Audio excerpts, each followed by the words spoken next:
नमस्कार दोस्तों, ये video editorial compilation for mains का पार्ट है। आप प्लेलिस्ट में जाके एडिटोरियल की वीडियोस पेपर वाइज और टॉपिक वाइज देख सकते हो।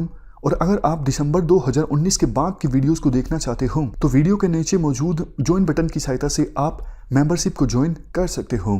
चलिए डिस्कशन स्टार्ट करते हैं। आप जीएस पेपर 4 के इस टॉपिक से आर्टिकल को रिलेट कर सकते हो। देखो, आरटीआई से गवर्नमेंट की, पब्लिक अथॉरिटीज़ की, एम्प्लॉयज़ की अकाउंटेबिलिटी फिक्स होती है, ट्रांसपेरेंसी आती है, करप्शन कम होता है। आरटीआई एक्ट 2005 का सेक्शन 4 ये कहता है कि सभी पब्लिक अथॉरिटीज़ अपने आप से प्रोएक्टिव ढंग से वॉलंटरी ज़्यादा से ज़्यादा इंफॉर्मेशन को डिसेमिनेट करेंगी ताकि कम से कम आरटीआई एप्लीकेशन फाइल करने की आवश्यकता पड़े जनता को। अगर देखो कोई पब्लिक अथॉरिटी अपनी वेबसाइट पे ज़्यादा से ज़्यादा इंफॉर्मेशन डाल देगी तो फिर कम से कम एप्लीकेशंस अपने आप फाइल की जाएंगी, क्योंकि बहुत सारी इंफॉर्मेशन तो आरटीआई एप्लीकेशन फाइलर को वेबसाइट पे मिल ही जाएगी। लेकिन दिक्कत ये है, बहुत कम स्टेट गवर्नमेंट्स, बहुत कम पब्लिक अथॉरिटीज़ इस सेक्शन 4 को फॉलो करती हैं। राजस्थान ने अभी लीड लिया इस मामले में। उन्होंने जन सूचना पोर्टल लॉन्च किया है ताकि अपने आप से वॉलंटरी पब्लिक अथॉरिटीज़ ज़्यादा से ज़्यादा इंफॉर्मेशन डिस्क्लोज करें, पब्लिक डोमेन में लेके आएँ ताकि कम से कम आवश्यकता पड़े आरटीआई फाइल करने की। दूसरा देखो, अभी क्या हुआ, सुप्रीम कोर्ट के 3 जजेस की बेंच ने एक टिप्पणी की, कमेंट किया। अक्सर ये सवाल उठता रहता है कि स्टेट इंफॉर्मेशन कमीशन में और सेंट्रल इंफॉर्मेशन कमीशन में जो पद हैं बहुत ज़्यादा खाली रहते हैं। इस वजह से पेंडेंसी जो है केसेस की वो स्टेट इंफॉर्मेशन कमीशन में और सेंट्रल इंफॉर्मेशन कमीशन में बहुत ज़्यादा बढ़ गई है। तो 3 जजेस की बेंच ने सरकार को कहा कि आप देर मत कीजिए, जल्दी से जल्दी इन कमीशंस में आप खाली पोस्ट को भरिए। लेकिन देखो, एक बात काफ़ी दिक्कत वाली बोल दी 3 जजेस की बेंच ने सुप्रीम कोर्ट में। लोकस स्टैंडी का मतलब पहले आप जान लीजिए, फिर मैं आपको बताता हूं उन्होंने क्या गलत बोला।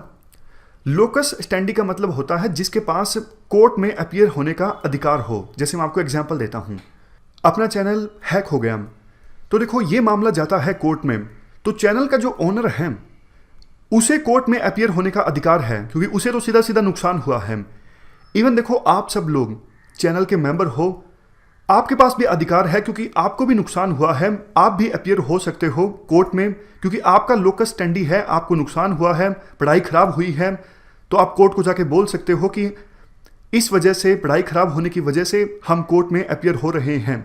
लेकिन कोई थर्ड पर्सन जिसका चैनल से कोई लेना देना नहीं था, कुछ नहीं था, वो कोर्ट में अपीयर होता है, तो अगर कोई सफिशिएंट रीजन नहीं बता सकता है तो सुप्रीम कोर्ट या फिर कोई भी कोर्ट पूछेगी ना कि भैया आपका क्या लोकस स्टैंडी है, क्या राइट है, मतलब आपको कैसे नुकसान हुआ है, आप क्यों इस केस में अपीयर हो रहे हो। देखो, ये लोकस स्टैंडी का कंसेप्ट है ना, समय के अनुसार अब लिबरलाइज हो चुका है। पहले तो देखो, लोकस स्टैंडी के बिना कोई कोर्ट में अपीयर हो नहीं सकता था, लेकिन अब तो आपको पता है काफ़ी सारी चीज़ें आ गई हैं। पीआईएल का कंसेप्ट आ गया है, 1982 का एसपी गुप्ता केस। पीआईएल में अगर कोई बड़ा पब्लिक इंटरेस्ट सर्व होता हो तो वो एप्लीकेशन फाइल कर सकता है। जैसे हमारा चैनल हैक हो गया, बहुत से स्टूडेंट्स का नुकसान हो रहा है, तो थर्ड पर्सन ये बोल सकता है कि देखो मेरा डायरेक्टली कोई नुकसान नहीं हो रहा है, लेकिन मैंने देखा कि इतने सारे स्टूडेंट्स का नुकसान हो रहा है, इसलिए मैंने पब्लिक इंटरेस्ट देखते हुए, लार्जर पब्लिक इंटरेस्ट देखते हुए ये केस फाइल किया है, या फिर इस केस में मैं अपीयर हो रहा हूं। समझ गए? तो लोकस स्टैंडी का कंसेप्ट अब लिबरलाइज हो चुका है। पहले पूछा जाता था, आजकल अगर लार्जर पब्लिक इंटरेस्ट सर्व हो रहा हो तो फिर किसी थर्ड पर्सन को भी लोकस स्टैंडी के बिना भी उसमें अपीयर होने का अधिकार होता है।